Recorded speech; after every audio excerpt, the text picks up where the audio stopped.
신의 집을 오늘 지브리 진행을 맡은 신의 집을 송영호 기자라고 합니다. 다들 오늘 이렇게 잘 보셨나요? 네. 요즘에 제가 다시 그냥 새삼 즐겨보는 것 중에 하나가 드라마 미생인데 미생에 나온 대사 중에 그게 유독 좀 마음에 남았습니다. 순간을 놓치는 자가 전체를 놓친다라는 말이 있는데 이 영화가 반대로 이제 순간을 붙잡아서 전체를 붙잡는 영화가 아닌가 싶고요. 여러분 보신 것처럼 스포츠물로 시작을 했다가 결국 심리 드라마로 끝나는 영화이고요. 그 영화의 가장 빼어난 미덕 중에 하나는 그거인 것 같습니다. 이야기와 액션을 완전히 일치시키는 액션을 통해서 심리를 표현한다라고 하는 게 어쩌면 영화의 본질인데 그걸 잘 수행하고 있는 영화라고 할 수 있습니다. 그래서 감독님과 배우분들 모시고 이런저런 얘기를 나눠보기 훨씬 더 좋은 영화라고 생각을 하고 오늘 이 자리에 김성환 감독님과 주정혁, 문진스, 김용석 세 배우분을 모시고 얘기를 나눠보도록 하겠습니다. 큰 박수 한번 부탁드리겠습니다.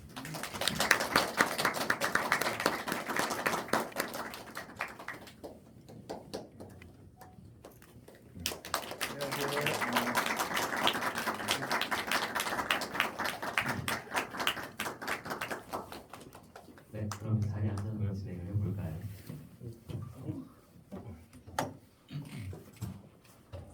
네, 감독님과 배우분들 이렇게 관객분들 만나게 됐는데 짧은 인사 말씀 먼저 부탁드리겠습니다. 네, 안녕하세요. 오늘 영화 보셔서 너무 감사합니다.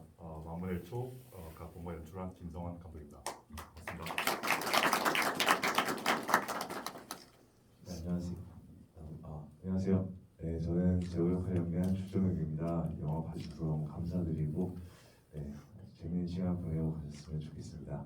고맙습니다. 안녕하세요. 국가대표 감독 1인자였던 콘텐츠 역할을 맡았던 문재진입니다. 감사하고요. 즐거운 지구 시간 가졌으면 좋겠습니다. 감사합니다. 네, 안녕하세요. 저는 한원상 역할의 김용석입니다. 오늘 이렇게 추운 날씨에도 이렇게 영화를 보러 찾아주셔서 감사합니다. 오늘 즐거운 시간 보내보겠습니다. 감사합니다. 네, 제가 초반에 오늘 여러 질문을 좀 드리고 가능하면 여러분들 질문을 최대한 받아볼 수 있도록 하겠습니다. 일단 감독님께 먼저 질문 드리면 이 작품이 굉장히 독특한 영화잖아요. 스포츠물인 줄 알았는데 알고 보니 심리 드라마이고 대사도 그렇게 많지 않고 말 그대로 이제 몸의 언어로 뭔가 표현한 영화인데 처음에 이 작품 어떻게 첫 번째 작품으로 이 작품 선택하셨습니다. 어떻게 이야기를 소재를 발굴하셨고 이야기를 만들어서 단편화시키기까지의 과정을 짧게 말씀 주신다면. 일단 저 같은 경우에는 뭐 단편 때부터 늘 이제 몇 가지 조건이 충족이 돼야 작품을 들어갈 수 있었던 것 같아요. 그게 뭐냐면은 기본적으로 정말 아무 이유 없이 그저 찍고 싶은 소재. 그 다음에 그러니까 정말 애정하는 거겠죠. 사실 여기 캐스팅한 배우들도 그냥 아무 이유 없이 서 있기만 해도 찍고 싶은 사람들이랍니다. 그래가지고 네, 그런 이유가 너무 중요하고요. 그 다음에 거기에 어울리는 담을 수 있는 이야기. 그 다음에 그 이야기의 연장에 있어서 정말 중요한 엔딩. 그게 이제 드디어 쫙 모였을 때 오케이 이 정도면은 시간과 돈과 그 수많은 스태프들을 같이 이렇게 해도 이거는 의미가 있겠다. 그게 충족이 안 되면은 이게 영화라는 게 워낙 또 힘든 어떤 그 매체잖아요. 그래서 그런 이유들이 이제 뭉쳤을 때 이제 좀 작업에 들어갔던 것 같아요. 근데 그런 와중에 이제 검도는 꽤 오랫동안 제가 이거 너무 비주얼적으로 사운드적으로 되게 영화적이고 매력이 참 많은데 여기에 어떤 좋은 이야기를 담을 수 있을까를 고민하는 시간이 꽤 길었고요. 그러다가 이제 마지막에 그 오른손 펼쳐지는 요 한순간이 드디어 보여졌고 그러면서 이제 이 마지막에 펼쳐지는 요 순간은 저한테 있어서는 어떤 생각이나 이해나 뭐 감정까지도 넘어선 어떤 그저 그냥 마치 이 영화가 사고로 시작되는데 마지막도 좀 사고처럼 뭔가 쫙 펼쳐지는 요 순간이 그냥 그려졌어요. 그러면서 반대로 이제 역주하면 이게 그 오랜 시간 동안 못 펼치게 한 이야기는 뭐가 있을까? 어떤 뭐 그게 있었길래 이 한 인물은 누군가는 아직 재호를 만나기 전에 누군가는 이걸 쥘 수밖에 없었을까 그런 얘기를 쫓아가다가 뭐 사실 뭐 주입이 좀 이제 찾아주신 분도 있어가지고 제가 이제 계속 다른 얘기를 이제 좀 슬슬 해도 될 것 같긴 한데 그 검도 안에 이제 수팔이라는 개념이 있어요. 근데 수팔이면 이제 처음에는 배우는 단계가 있고 파는 배운 거를 이제 버리고 부수고 그 다음에 리 이제 원래 그거에서 떠나서 자기 얘기를 가는 얘기가 있죠. 그러니까 그런 어떤 검도가 추구하는 궁극적인 어떤 철학이라고 할까요? 그게 이제 제가 늘 평소에 좋아하는 뭐 매트릭스나 트루먼 쇼나 뭐 그런 것과 제가 늘 관심 있는 주제랑 맞아서 이제 그런 나머지 줄기를 완성하게 되었습니다. 네. 그 마지막 순위 이미지를 설명해 주시니까 어떤 마음이 드셨는지 알 것 같아요. 저도 영화가 때로는 한 장면에서 출발하기도 하고 다 보고 나서 딱 하나만 기억 남을 때도 있잖아요. 하나로 결국 수렴되는 매체가 영화라고 생각하는데 아무도 감독님께 그 장면이 아니라 싶습니다. 세 배우분들께도 이 작품 시작하게 되신 과정을 앞으로 설명해 주신다면 시나리오 청을 받아서 어떻게 시나리오에서 받았던 느낌이 있으실 테고 어떤 계기로 어떤 이유로 이 작품을 내가 출연해보겠다라고 결심하셨는지. 우선 저는 처음 시나리오를 받아서 봤을 때는 굉장히 되게 만화적인 부분이 많다고 느껴졌고 되게 만화 같았어요. 그래서 만화의 합성화 됐고 이 재우라는 인물도 굉장히 안쓰럽게 느껴졌었고 그리고 이제 감독님을 만나 뵀을 때는 어떤 저희 단편 영화를 보시고 좋아했던 부분들을 말씀해 주시면서 어떤 그런 것들이 같이 재우를 표현해 보면 좋을 것 같다고 하셔가지고 그렇게 해서 함께 하게 되었고요. 저도 계속 새로운 거를 말해야 되겠다라는 어떤 지휘를 많이 하다 보니까 계속 새로운 거를 찾아내야 되겠다라는 느낌. 그러면서 이제 재우를 계속 저희가 굉장히 자주 만났어요. 그러면서 인물도 점점 더 구체적으로 만들어 가면서 운동 훈련도 계속 해 가면서 그렇게 준비를 했던 것 같아요. 네. 새롭게 저희가 영화 홍보할 때 문구가 검독의 실현덕이잖아요. 그래서 저도 처음 읽었을 때 만화 같은 생각이 들었고 그 재우가 마지막에 손을 푸는 장면이 되게 그려졌어요. 이걸 어떻게 하면은 푸는 장면을 만들 수 있을까? 거기에 대한 궁금증이 생겼고 뭐 다른 얘기를 한다면 저는 그 전에 검술 연습을 평소에 많이 하거든요. 검도 연습을 하는 건 아니고 제가 무술을 좀 하기 위해서 검술 연습 평소 많이 해요. 검도도 한번 해보면 재밌을 것 같다 해가지고 그리고 황태수라는 역할이 1인자잖아요. 1인자 맨날 오른편만 하다가 1인자 역할도 하면 재밌겠다 해가지고 같이 했던 것 같아요.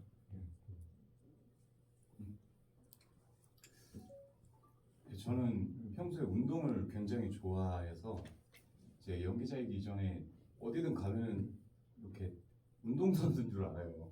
이렇게 병원 가도 그렇고 뭐 실제 운동선수들 이렇게처럼 운동도 그렇게 극한까지 하는 걸 좋아합니다. 이렇게 운동을 좋아하고 굉장히 그런데 시나리오를 받았을 때 우선 이런 운동에 관련된 얘기여서 너무 좋았고 이거는 처음 얘기하는 것 같은데 제 외사촌 형의 검도를 굉장히 오래 했었거든요. 근데 그 외사촌 형의 닮고 싶었던 어떤 그런 모습이 있었던 것 같아요. 항상 우직하고 뭔가 운동을 하는데 굉장히 그렇게 많이 드러내지도 않고 그냥 운동하는 형이다. 근데 굉장히 운동을 제대로 하는 형이다 이런 느낌이 있었는데 그래서 검도에 대한 궁금증이 좀 있었던 것 같습니다.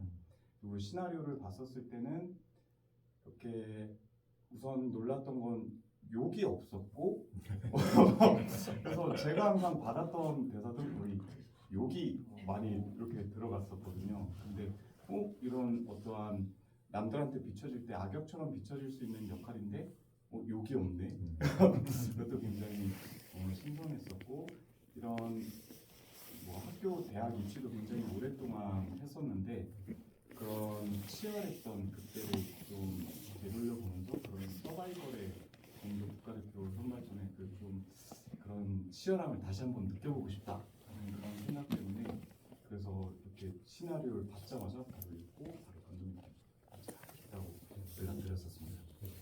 네. 지금 배우분들이 차례차례 말씀 주신 것처럼 사실 액션이 굉장히 많을 수도 있는 영화인데 그 액션이 많다라고 하는 게 우리가 알고 있는 한국형 액션, 노안 액션 이런 것처럼 막 하이급 이런 게 아니고 딱 움직이기 직전까지 팽팽한 어떤 긴장감 사실 그게 훨씬 더 몸 쓸 때도 표현하기 힘들 것 같아요. 근데 요즘을 좋아하시기도 하고 익숙하시는 것도 있고 해서 출연을 하셔서 되는 것 같고 감독님께 반대로 여쭤보면 시작하실 때 잠깐 말씀 주셨지만 카메라에 담기만 해도 그림이 된다라고 말씀을 주셨어요. 근데 그 외에도 이제 이분들 캐스팅한 이유가 있을 것 같아요. 캐릭터에 맞춰서 한 부분도 있을 테고 뭔가 더 끌린 부분도 있을 텐데 각각의 이유를 좀 짧게 설명 주시면 어떤 부분을 끌려서 캐스팅을 하셨는지. 그 처음에 이제 캐스팅할 때 저희 그 엄청 당연히 이제 많이 알아보잖아요. 도대체 어떤 사람을 원하는가. 근데 이렇게 후보군들 보는데 뭔가 그러니까 저 같은 경우에는 좀 뭔가 하길 원하는 게 좀 명확한 타입인 것 같아요. 그래서 보통 스태프들과 소통할 때도 글보다는 사진을 보여준다거나 뭐 영상을 찾아서 보여준다거나 이런 걸 나는 얘기하는 거다라고 그게 좀 소통이 좀 잘 돼서 그래서 재우 같은 경우에도 그 제가 나중에 알고 그림을 그렸어요. 제가 원래 만화를 그리는 걸 좋아하거든요. 그래서 아예 칠판에다 그렸고 이런 사람을 난 찾는다 했더니 이제 저희 학교에 계신 지도 교수님께서 나 BH 그쪽 매니지먼트에 아는 사람이 있는 것 같다, 이 닮은 사람이 있는 것 같다가 종혁 배우였어요. 그래가지고 보니까 종혁 배우도 보고 저랑 너무 닮았는데요 그러는 거예요. 그래가지고 일단 바로 미팅 성사됐고 만나서 일단 이 검도에선 중요한 게 또 이 목소리란 말이죠. 왜냐면 기합을 또 질러야 되고 하는 것 때문에 그래서 목소리가 어떨까 해서 그 정도 신경 쓰면서 만나는데 목소리 너무 좋고 그리고 파이팅이 넘치고 너무 저야말로 같이 하면 안 되겠습니까? 해가지고 같이 하게 되었죠. 그래서 지금 뭐 너무 이렇게 같이 지비를 하고 있는 게 너무 감회가 새롭고 기쁜 마음이고요. 진승 배우는 그때 당시에 되게 그 당시에는 지금은 이제 정말 감사하게도 많은 분들이 그때에 비해서 많이 알아봐주지만 그때는 그 찾기가 꽤 쉽지 않았어요. 근데 저희 그 스크립터였던 황영근 감독이 이제 사진으로 그냥 찾은 거예요. 왜냐면 제가 그림을 그려놓으니까 이런 그림체의 인물을 찾으시는구나 하면서 좀 찾아봤나 봐요. 근데 딱 보여주는데 너무 좋은 거예요. 이분은 바로 만나겠다. 마찬가지로 목소리만 좋아라 하는데 목소리도 좋지만 이 대사, 그러니까 말투라고 해야 될까요? 이게 너무 좋은 거예요. 마치 그 물수제비가 팡팡팡 가는 느낌으로. 그러니까 어려운 대사라도 되게 이렇게 발음이 씹히지 않고 그냥 하는데 이게 그냥 쓱 들어오는 거 있잖아요. 예를 들어 재우는 대사를 할 때 내가 널 이기겠어 이런 느낌, 뭔가 감정을 담아서 쏘는 느낌이 필요하다면 태수는 약간 반사 이런 느낌으로 정말 그냥 뭐 그게 아무렇지도 않은 그런 게 필요했는데 어떻게 또 참 인연이 잘 닿아가지고 그냥 대화를 나오는데도 그게 너무 좋은 거예요. 그래가지고 이거는 좋은 기운이 흐르고 있다. 제일 중요한 이 프로타고니스트와 안타고니스트가 이렇게 맞춰지다니 하면서 이제 그때부터 달렸고, 용석 배우는 제가 그 전작 얼라이브에서 원래 한번 촬영 같이 했었고요. 그때 굉장히 인상적이었고 그 다음에 이 배우는 되게 믿을만하다라고 느꼈어요. 믿을만하다는 게 그 영화가 뭐 메인 플롯도 있고 서브 플롯도 있잖아요. 그럼 일종의 국지전이란 말이에요. 근데 거기서는 이 배우는 무조건 스코어를 시켜주는구나. 와 정말 믿고 갈 수 있구나 해서 이제 그러니까 사실 제가 이번에 뭐 종혁 배우, 진승 배우도 이제 처음 같이 하긴 했지만 한번 해본 배우들은 제가 늘 시나리오 쓰면은 제일 첫 번째로 이제 머릿속에서 이렇게 돈단 말이에요. 근데 그때 이제 떠오른 게 용석 배우였고 그 다음에 마찬가지로 그 준희 배우, 그 최준희 역할의 준희 배우도 떠올라서 이제 같이 하게 되었습니다. 영화도 그렇지만 사실 창작자와 배우들과 영화가 다 닮아 가는 것 같아요. 감독님 말씀 잠깐 들어보시면 알겠지만 이미지 그림으로 출발하시는 분이고 또 사운드가 굉장히 중요하신 분이라서 그것들이 자연스럽게 캐스팅에도 반영된 게 아닌가 싶습니다. 그리고 배우분들께도 또 여쭤보면 감독님의 이런 캐스팅 이유에 대해서 어떻게 생각하시는지와 그리고 사실 이 영화가 딱 보면 아마 지금쯤 찍으셨다고 들었어요. 늦가을쯤에 굉장히 추워진 시점을 찍었고 공간이 또 굉장히 중요하잖아요. 그 체육관에 인상적으로 저도 남아있는 이미지가 그 시린 바다의 이미지거든요. 힘든 게 사실 되게 육체적으로도 많았을 것 같아요. 촬영 현장에서 가장 좀 힘들었던 아니면 좀 번혹스러웠던 것들이 있다면 어떤 거가 마음껏 있었을까요? 털어내세요 이제. 쌓였던 걸 모두 털어냈어요. 감독님 잠깐 나가 계셔도 좋겠습니다. 네, 귀좀 막아주세요. 우선 처음에 감독님께서 뭐 너무 얼굴을 너무 잘 쓴다고 말씀을 많이 해주셨어요. 저는 그게 뭔지 잘 모르겠더라고요. 그냥 어떤 그 상황에서 나온 어떤 표현, 행동이었던 것 같은데 어떤 그거를 했을 때의 얼굴이 이제 재우가 너무 잘 표현이 될 것 같아서 그런 어떤 보통 배우들이 이제 눈, 코, 입으로 연기를 많이 하는데 그 외적으로 이제 저는 좀 잘 한다고 칭찬해 주셔가지고 제 칭찬이에요. 부끄럽습니다. 그래서 그런 부분들을 더 잘 활용을 했으면 좋겠다. 뭐 이렇게 해가지고 되게 감사하게도 그걸로 이제 제호를 만들어 왔었고요. 이제 현장에서는 지금 날씨처럼 너무 추웠는데 이 검도복 자체가 안에 무언가를 입을 수가 없게 돼 있어요. 왜냐면 계속 풀리기도 하고 이 화면에 또 나오면 안 되기 때문에 뭐 내복도 막 여기까지 잘라서 입어보기도 하고, 이제 바지도 막 내복 바지도 입고 무릎 위까지 이렇게 들어 올려서 하기도 하고. 근데 왜 되도록이면은 안 입으려고 하긴 했었는데 굉장히 추웠던 기억이 있고, 그래서 몸이 뻣뻣해져서 이렇게 그리고 도복이 커가지고 계속 걸려 넘어질 때도 많았고 익숙하지가 않다 보니까 그런 부분들이 힘들었던 것 같고요. 근데 또 같이 촬영했던 사람들의 그 열정이 너무 뜨거워가지고 사실 너무 즐겁게 했던 기억이 있어요. 네. 물수제비 같다고. 물수제비.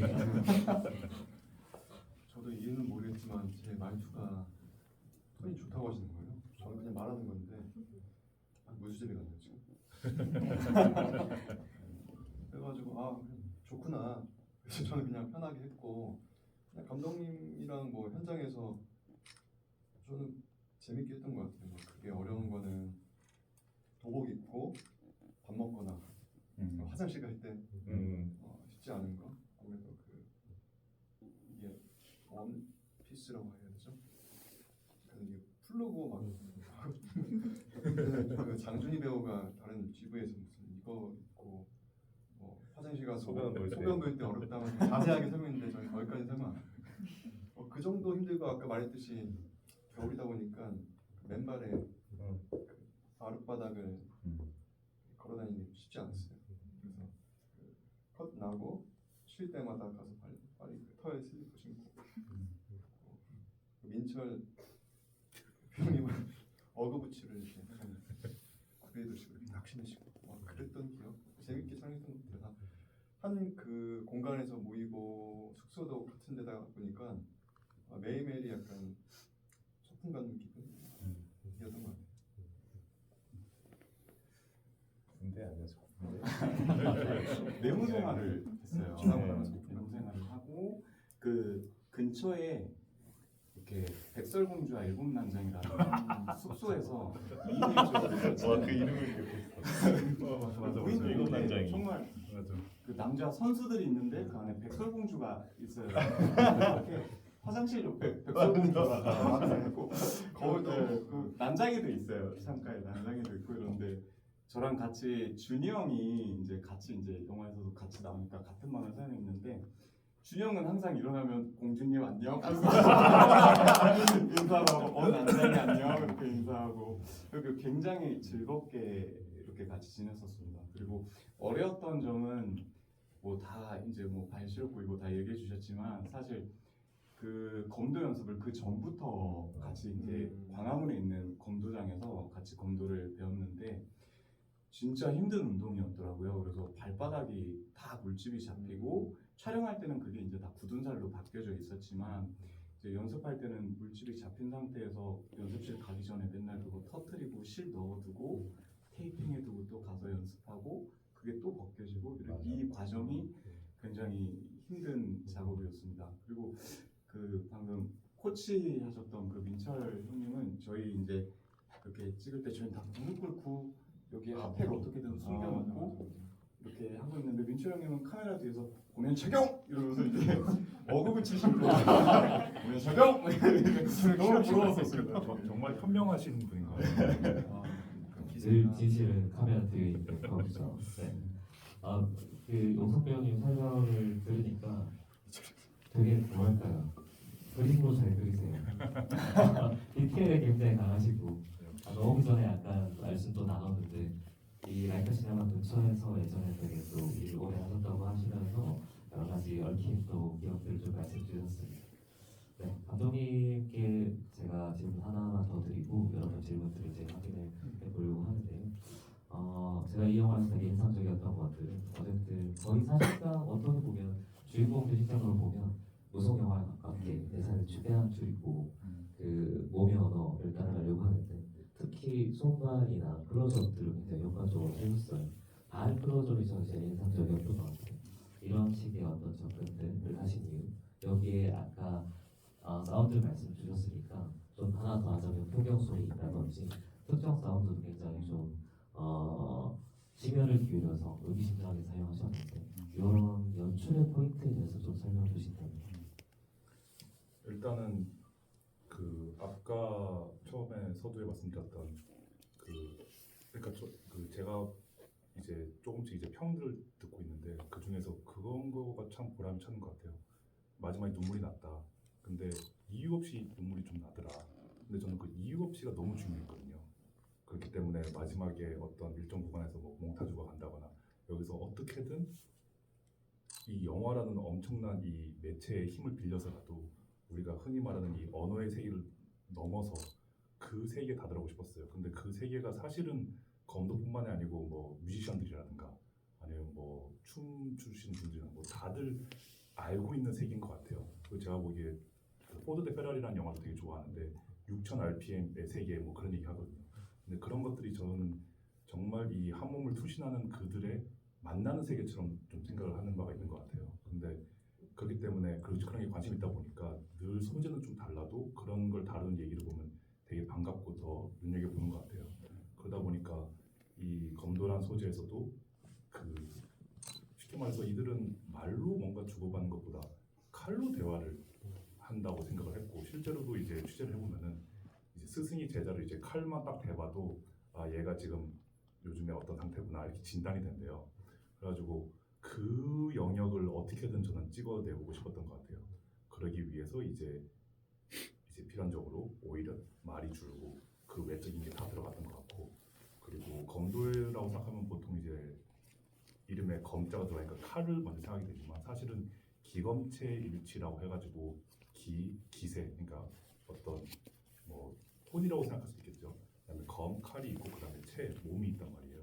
그래서 실제로 한 방을 때릴 때도 이게 그냥 상대를 건들면 되는 게 아니고 정말 체중이 실린 그다음에 기압이 실린 그 일격이 가해져야 돼요.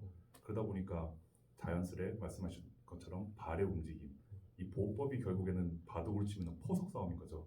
내가 지금 여기서 뒤로 한번 빠져서 끌어들일 것인가 먼저 밀어붙여서 살짝 움츠리게 한 다음에 리듬을 뺏어올 것인가. 그렇기 때문에 사실 검도를 어떻게 하면은 그러니까 저는 검도를 이제 좀 더 즐길 수 있다고 생각하지만 낯선 사람 보면은 검도 왜 저거 서로 공격 안 해? 뭐 왜 이렇게 멀뚱멀뚱 서 있어? 이렇게 할 수 있는 구간이 좀 있거든요 사실은. 근데 그 구간이 사실은 아까 말씀드린 것처럼 발 한 끝을 어떻게 갈까? 요 포석 싸움이 끊임없이 이어지고 있거든요. 죽도 끝도 내가 좀 위로 갈까 아래로 갈까 그런 것들이 있는데 그 세계로 어떻게든 전 좀 다가가고 싶었기 때문에 이제 클로즈업이나 이런 것들이 아무래도 들어왔던 것 같고요. 그러면서 이제 호흡도 결국에는 숨을 들이쉴 때 들어갈 것인가 내쉴 때 들어갈 것인가 그런 어떤 그 미세한 그 뉘앙스들이 있더라고요. 그런 걸 따라가면서 이제 표현하려고 했고 말씀하신 대로 풍경도 결국에는 사실 이 재우가 어떻게 보면 과거의 어떤 망령과 싸우고 있는 거잖아요. 결국 아버지랑 실제로 못 본 상태에서 계속 그 기억이 계속 이렇게 꼬리처럼 따라다니는 이런 인물인데 그거가 결국에는 재우에는 늘 이제 테스를 만나기 전까지는 아마 좀 일종의 그 절전 상태, 동면 상태에 있었을 거라고 전 생각한 것 같아요. 근데 이제 테스를 드디어 맞닥뜨리면서 동면이 끝나고 이제 트리거가 발동이 된 거죠. 그래서 첫 번째에서 이제 한번 그게 발동을 했고 그리고 제 나름대로는 그거를 어쨌든 재우는 걸 계속 강박적으로 느낄 것이기 때문에 이걸 어떻게 하면은 좀 반복적인 플래시컷이나 콜백을 안 하고 이렇게 표현할 수 있을까 했을 때 이제 그 집에 있던 풍경과 실제 연수원에 가니까 풍경이 걸려 있는 거예요.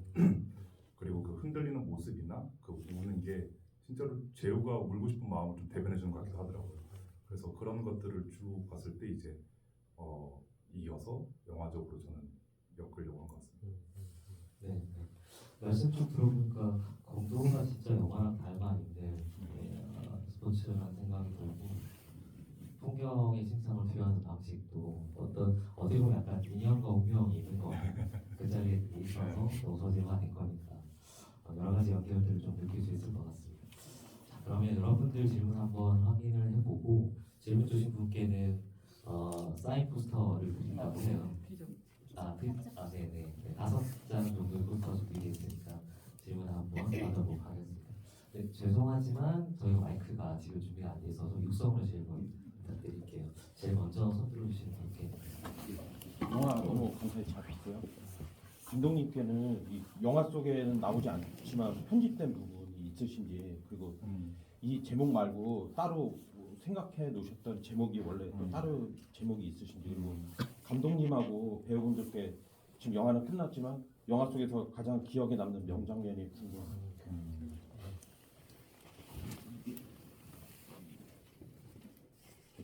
일단 제목. 제목은 사실 제가 이 소재 검도 소재를 10년 동안 준비했기 때문에 늘 제목이 많이 바뀌었어요. 그러니까 아예 다른 얘기도 있었고요. 그리고 그러면서 뭐 한때는 뭐 철에 가면이었던 적도 있고 그게 어쩌면 영재로 갔던 것 같아요. 근데 결국에는 만분의 1초에 다다랐고 잠시 만분의 1로도 갔다가 다시 만분의 1초로 돌아왔고요. 그 제목이랑 그러니까 그리고 사실 영재목도 좀 만분의 1초스러운 게 뭐가 없을까 하다가 뭐 또 모멘트 오브 트루트 뭐 이런 것도 잠깐 나왔다가 이거는 좀 입맛이 너무 안 좋다. 제목은 늘 우리가 얘기하기 때문에 입맛이 또 좋아되거든요. 그래서 그러면서 영재는 아이언 마스크가 되었고 그 다음에 한글 제목은 만분의 1초가 됐는데 제목이라는 게 사실 첫인상이잖아요. 그래서 일종의 저는 그게 요렇게 영화를 한번 따라와 주시겠어요? 라고 하는 안내문이라고 생각한다면은 저는 그 마지막에 오른손 놓는 순간이 그 한순간을 전 다루고 싶었기 때문에 일종의 인트로덕션인 거죠. 그 다음에 실제로 검도도 그렇고 펜싱도 그렇고 사실 그 경기가 예를 들어 5분 한다 치면은 4분 30초 동안 아무리 잘해봐야 마지막 그 순간을 놓친 쪽은 지고 이기고 한단 말이죠. 그렇기 때문에 그런 어떤 기본적인 성질, 그 다음에 제가 얘기하고 있던 주제, 그거에 대한 어떤 일종의 안내문으로서 만분의 1초만큼 괜찮은 게 없구나, 괜찮은 것 같다 해서 제목을 짓게 되었고요. 그 다음에 배우분들 질문을 먼저 받고 그다음 마지막 답변을 들어봅니다. 근데 감독님 말씀 들어보니까 확실히 검도도 인생도 영화도 순간을 어떻게 붙잡느냐의 문제인 것 같아요. 저도 이 영화 보면서 뭐 명장면, 뭐 어려운 장면 이런 것도 다 있는데 유독 약간 그런 장면도 다 있으실 것 같아요. 마음이 쓰이는 장면이라면 좀 계속 얼룩처럼 남아있기도 하고 계속 떠오르기도 하고 그게 꼭 작품 전체의 의미가 아니라 배우님들께 각각 좀 개인적인 의미가 남아있는 장면이 있다면 한 장면씩 뽑아주시면 좋겠습니다. 이런 명장면을 얘기할 때마다 계속 바뀌었거든요. 그날 생각나는 것도 다르고 방금 이 질문을 받고 생각을 했을 때 그 아버지 그 묘지 앞에서 우는 그 몽타주 거슬러 나오는 그때 장면이 떠오르는데 그때 당시에 촬영할 때 그 옆에 어머니가 계셨는데 제가 그 감독님 그때 아이처럼 이때는 제가 좀 아이처럼 울었으면 좋겠다 어떤 주문을 받고 디렉션을 받고 제가 자꾸 어머니한테 자꾸 기대게 되더라고요. 그때 당시에 이게 촬영 좀 중후반부였는데 그 제우로서 너무 버티기 힘들었었나 봐요. 그래서 계속해서 혼자 오롯이 혼자서 감당했으면 좋겠다라고 하는데도 제가 계속 어머니를 껴안고 울더라고요.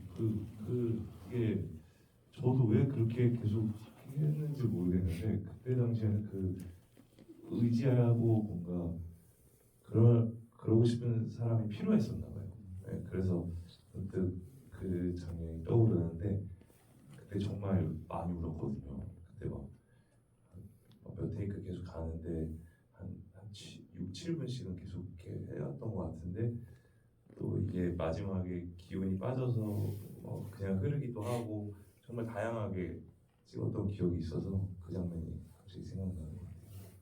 얘기를 또 듣고 나면 영화가 이래서 매력적이다 싶은 것들이 있는데 그 시나리오나 코티를 그대로 옮겨낸 작업 이상이잖아요. 그 순간에 일어난 무언가가 있고 그 감흥이 또 화면의 유일한 형태로 막히기도 해서 지금 어머니 말씀하시니까 그 장면이 좀 더 네. 특별하게 다가오는 것 같습니다. 네네.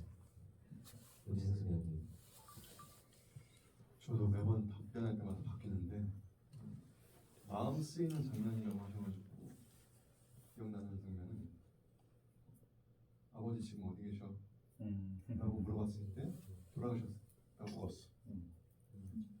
그 장면이 그때 좀 마음이 쓰이는 것 같아요. 지금 돌아보면 물론 제 그 심정이 많이 드러나진 않았지만 그 장면에서 그때 그 내적으로는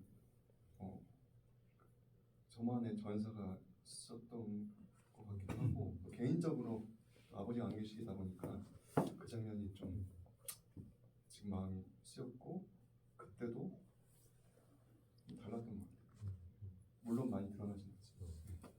지금 영화의 선택으로 지금 회수나 외곽 캐릭터들 전사가 거의 일부러 지워진 상태인데 또 짧게 이렇게 어떤 순간에 드러나기도 하잖아요. 네.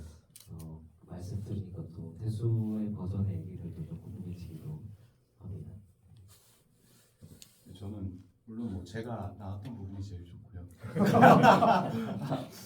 제가 진짜 좋아하는 장면은 예고편에도 나오지만 이렇게 목에 찌름을 당서 선수가 날아가는 그 장면이 네, 그 촬영할 때도 다들 다 이러면서 봤었어요. 근데 영화에서도 너무 멋지게 그 장면이 담긴 것 같아서 개인적으로 제가 너무 멋있다 하고 생각하는 장면은 그 장면이고 제가 이제 연기를 하면서 처음에 시나리오를 읽고 굉장히 많이 공감됐었던 부분은 전화통화 씬이었는데 이제 뭐 이것도 GV 때마다 말씀드리는 저희 TMI이긴 하지만 저는 삼수를 했습니다.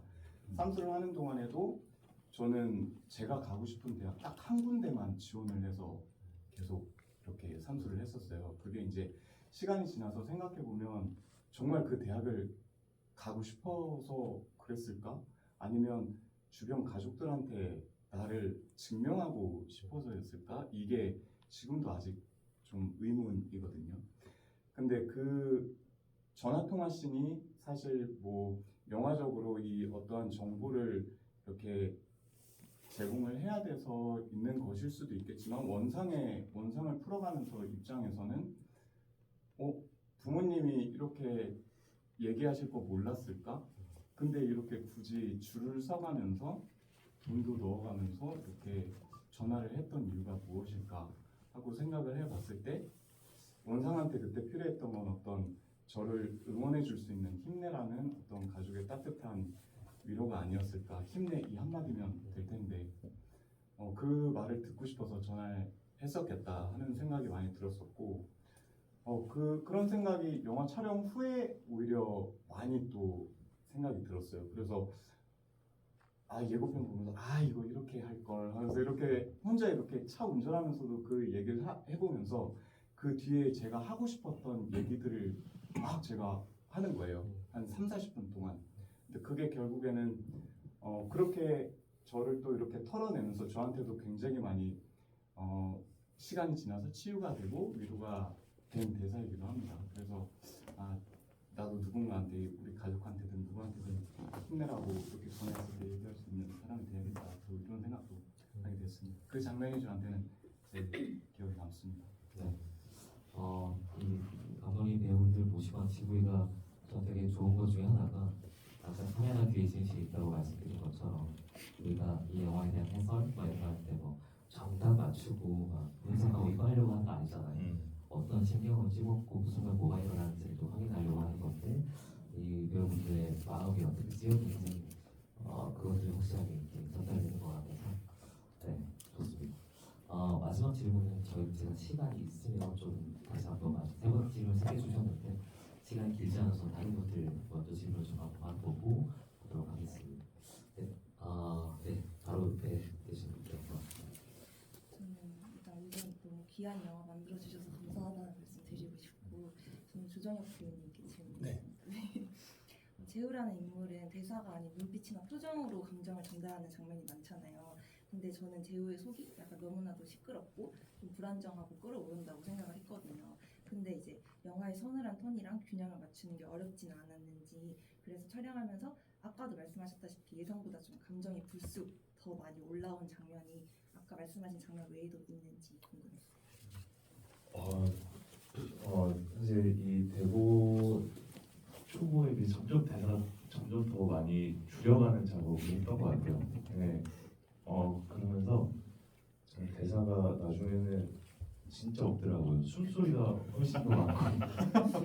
근데 AD 할 때도 AD 할 때 제가 후시 녹음을 이제 영화를 찍으면 하는데 4시간 동안 기아만 질렀어요. 네. 근데 막상 촬영할 때는 정말 힘들었어요. 이게 왜냐하면 저도 확신이 안 서더라고요. 그게 진짜로 단면적인 감정이 아니고 아까 말씀해 주신 것처럼 진짜 시끄러운 정말 복잡한 마음들이 너무 많은데 이게 연기 누군가를 표현을 하는데 저 안에는 이게 많은 감정들이 있지만 이게 보시는 분들한테는 이게 과연 전달이 잘 될까라는 생각을 굉장히 많이 하면서 했는데 그래도 후기를 지금 감독님이랑 거의 매일 아침에 눈 뜨면 찾아보는데 공감해 주시는 분들이 굉장히 많아서 너무 감사하고 그 촬영할 때는 분명히 여기서는 제가 절제를 해야 되는데 올라올 때도 많고 그런 장면이 굉장히 많았어요. 그 태수한테 2건 주면서 하는 것도 너무 화가 많이 나고 그래서 그 테이크도 원래 뒤에 더 길게 찍기로 해보고 여러 가지 표현을 많이 하면서 했었던 기억이 있습니다. 네. 근데 대사 없어서 너무 좋기도 하면서 네, 네, 너무 재밌게 네. 네, 뭐 제가 아까 구성영화 같다는 얘기를 했지만 그 찰리스 프린이 했던 말 중에 입을 닫으면 진실이 열린다 얘기가 있거든요. 이게 딱 어울리는 접근이 아니었나 싶습니다. 또 다음 질문은 저기 중간에 마스크 쓰신 분께 한번 네, 마스크 쓰고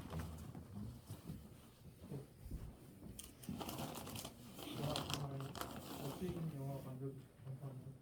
드리고 싶었던 질문은 소품에 대해 관련 질문인데 전 독특하게 호구가 몸을 보호하는 도구인데 반대로 옥죄능을 두 분을 선택하셨더라고요. 그 계기가 있으셨는지 좀 궁금하고 또 재호의 두건이 심정이 변화할 때마다 색깔이 점점 연해지더라고요. 그 이유가 있으신지 좀 궁금하고 또 태수의 번호가 1번이듯이 네.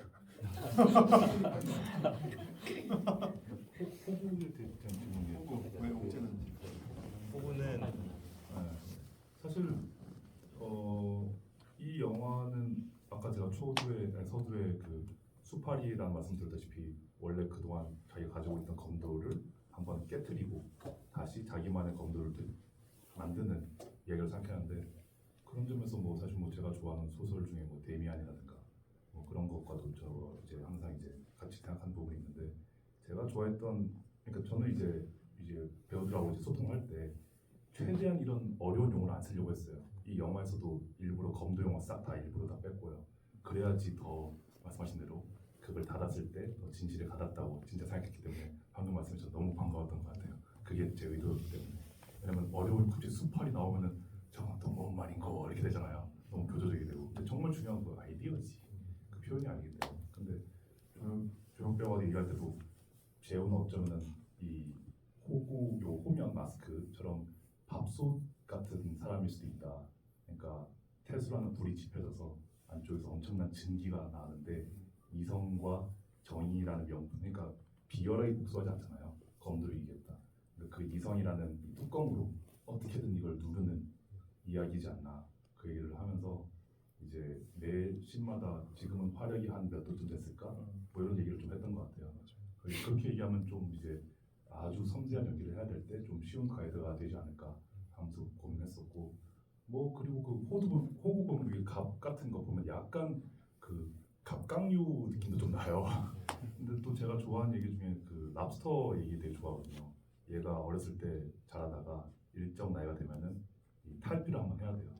그리고 랍스터가 아니구나. 그 무슨 소라게인가? 뭐 그런 게 있어요. 아무튼 제가 기억이 안 나는데. 근데 한번 그 탈피를 할 때 목숨을 걸고 탈피를 한다고 그러더라고요. 어차피 그 안에 머물러 있으면은 자기를 보호하던 그 각질 안에 숨막혀 죽기 때문에.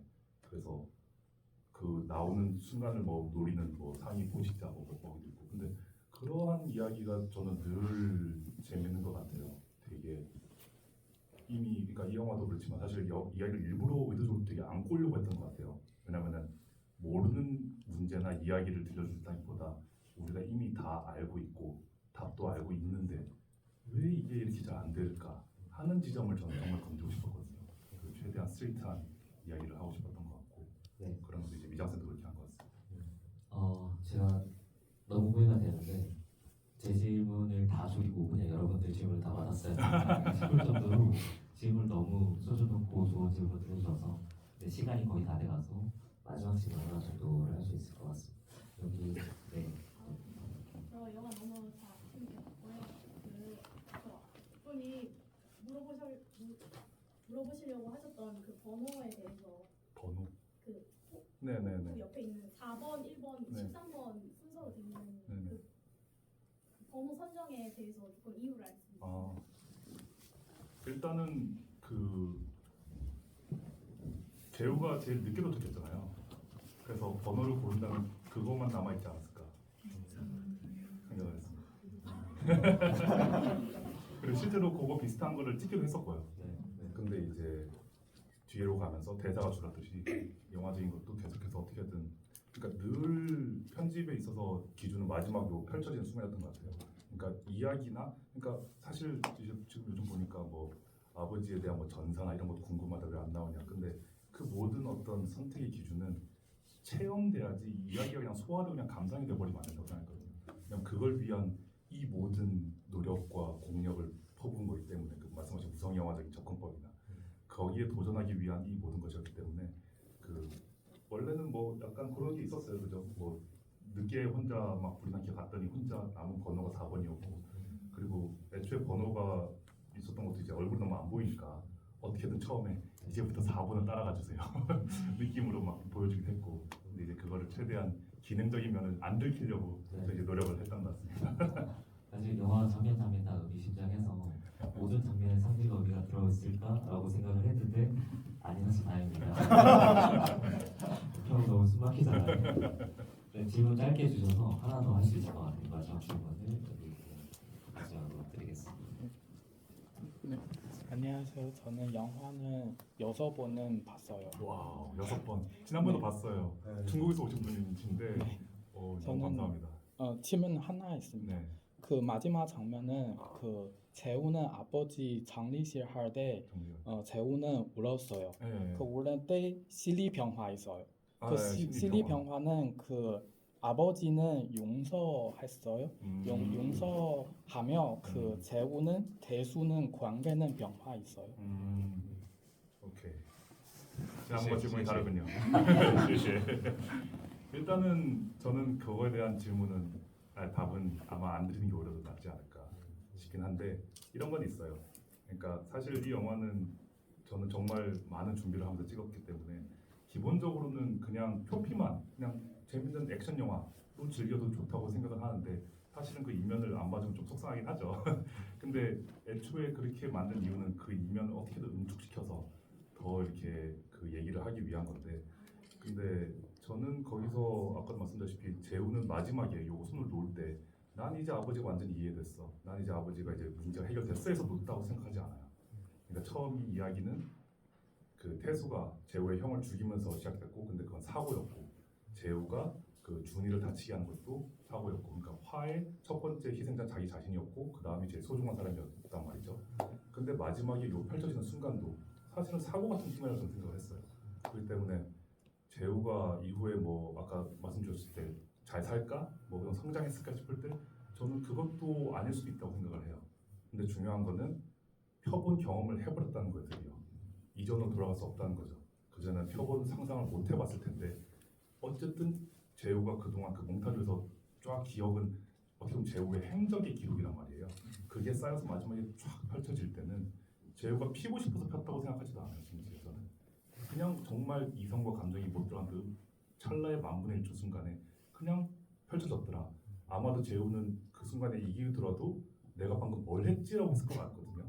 근데 어쨌든 나와서 이제 눈을 맞을 때는 아 내가 이걸 겪어버렸네를 하나 가지고 가면은 앞으로 다시 어쩌면은 어떤 일이 있어서 마음이 어두워질지라도 이걸 기억을 하면은 100의 어둠이 아니라 1은 남아있기 때문에 이제 더 이상 완벽하게 갈 수는 없겠죠. 그래서 아버지 그 할 때 전 그 생각한 것 같아요. 그 재우가 늘 오른손이 떨잖아요. 근데 술잔 이렇게 돌리고 내려놓을 때도 떨거든요. 근데 그때는 이게 화의 떨림이 아니고 이제 어떤 울음에 의한 떨림이잖아요.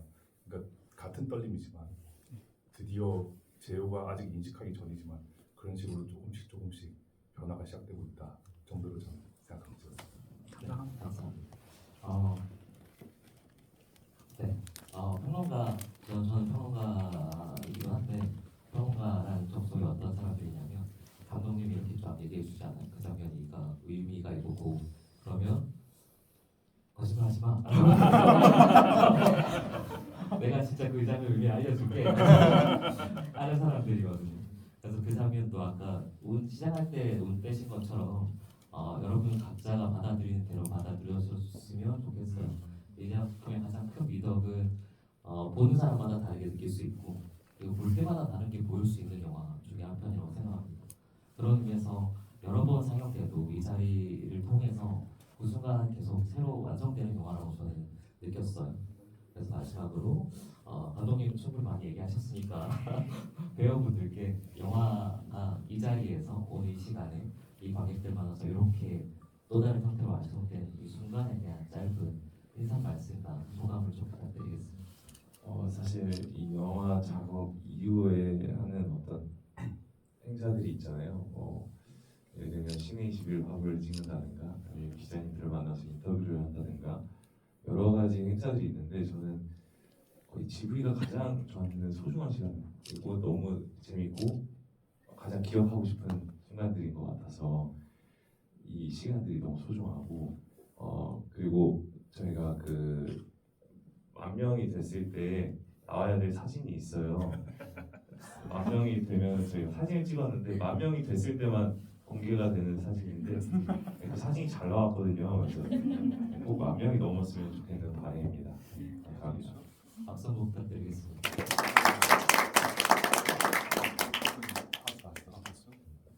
아 진짜로? 10,000명이 됐을 때 그냥 보여줄 수 있는 사진 있잖아요. 저도 몰라가지고 궁금하네요. 같이 찍었잖아. 그거?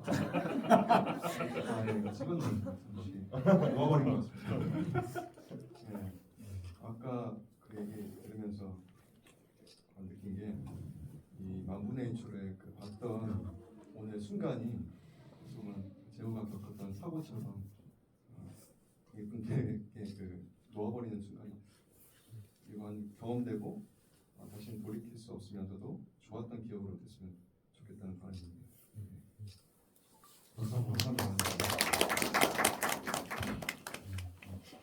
저도 이렇게 GV를 하면서 이렇게 관객분들의 어떤 질문을 같이 듣고 이렇게까지 영화를 사랑하시는 관객분들이 많이 계시구나, 영화를 더 깊이 있게 알고 싶어 하시는 분들이 많이 계시구나 하고 느끼면서 저 역시도 정말 영화를 사랑하고 정말 좋은 영화를 만들기 위해서 노력하는 연기자가 되어야겠다고 매번 다짐합니다. 감사합니다. 그리고 이렇게 만분의 1초 영화를 보시면서 각자 마음속에 자기도 모르게 쥐고 있었던 어떤 부분들을 찾으시고 또 그거를 또 자주 놓으실 수 있는 그런 좋은 사고를 만나시면 좋겠습니다. 감기 조심하세요. 감사합니다. 네, 이거 할 때 이제 마무리해서 뭐 할까 고민을 하는데 오늘 얘기들 쭉 듣고 나니까 얘기를 할 수 있을 것 같습니다. 저는 영화는 인연이 있다고 생각을 하고 어떤 영화인 그만큼 그 영화를 언제 어디서 누구랑 어떤 형태로 만나느냐가 굉장히 중요하다고 믿는 사람이에요. 오늘 이 자리에서 이런 형태로 여러분들 만나서 또 여러분들의 아주 좋은 질문도 듣고 배우분들 솔직한 말씀도 들으면서 이 영화도 한번 의미 있는 형태로 표현한다라고 느끼고 아까 만명 말씀 주신 것처럼 이 자리에서 느꼈던 어떤 순간들이 유의미한 순간들이 여러분께 다가오셨다면 여러분 하나하나 씨앗이 되셔서 주변에 퍼뜨리고 만명될 수 있게끔 힘을 모아주시면 감사하겠습니다. 오늘 긴 시간 함께해 주신 여러분께 진심으로 감사드리고 마지막으로 공동이가 배우분께 큰 박수 부탁드리겠습니다. 네, 다음 상영을 위해서 빠른 퇴장 부탁드릴게요. 감독님과 먼저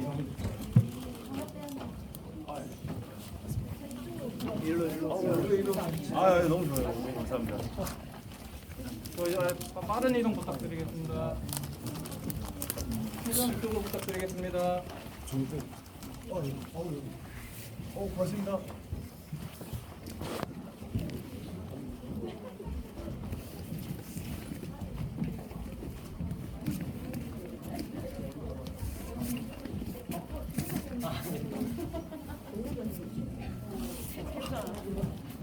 잠깐만 불 끄겠습니다.